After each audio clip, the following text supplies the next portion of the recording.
Pour démontrer la loi des cos, on peut y aller de plusieurs façons. Alors, si je regarde mon dessin ici et je regarde ma loi, je peux m'intéresser tout d'abord soit au cos de C ou je peux m'intéresser aussi au C au carré. Peu importe, il va falloir que je me crée ici une hauteur. Il y a plusieurs façons en passant de démontrer. Je vais en montrer une, il y a plein d'autres façons. Alors, j'ai une hauteur ici. Et si je regarde, par exemple, mon C au carré, si je regarde C au carré, normalement, je peux l'exprimer en fonction de Pythagore. Pythagore, ce serait quoi?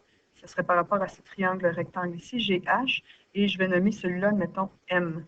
Donc, je sais que C au carré, c'est égal à H au carré plus M au carré. OK, maintenant, il faut que j'exprime le M et le H autrement.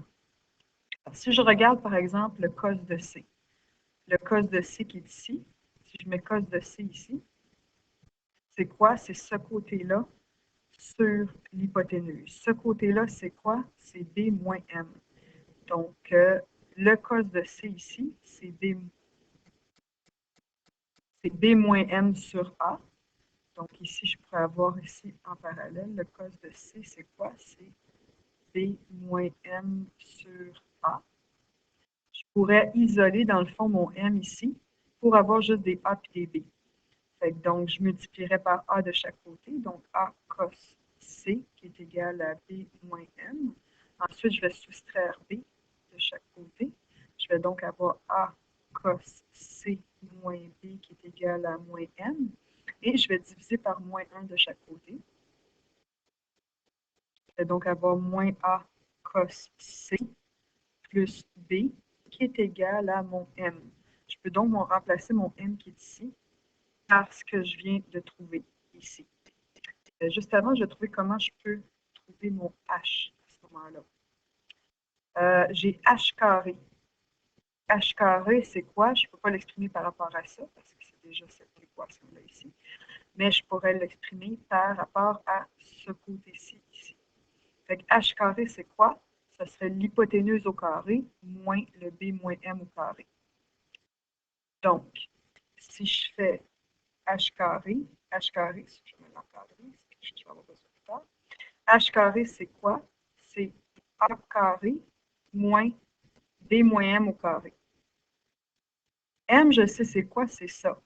B moins M, ça veut dire que je prends l'opposé de ceux-là, donc je vais avoir plus A cos C moins B.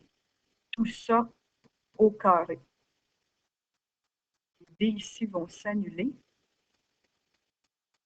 Je vais donc avoir H carré qui est égal à A carré moins A cos C au carré. Donc, A carré cos carré de C. Okay? Alors, je peux faire les remplacements à ce moment-là. Je vais donc avoir C au carré qui est égal à H carré, c'est ce que j'ai ici, A carré moins A carré cos carré de C.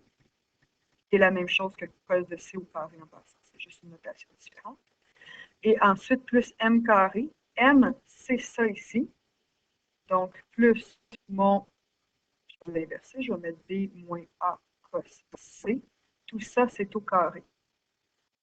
Alors, il suffit de faire la démarche algébrique, de mettre ce binôme-là au carré.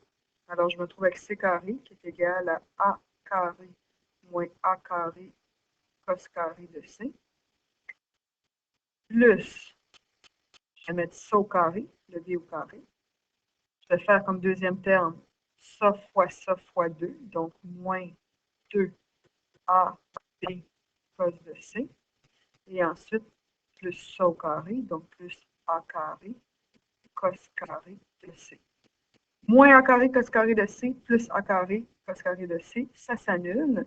On se retrouve donc avec C au carré est égal à A au carré plus B au carré moins 2A fois B fois cos de C. Démonstration de la loi des cos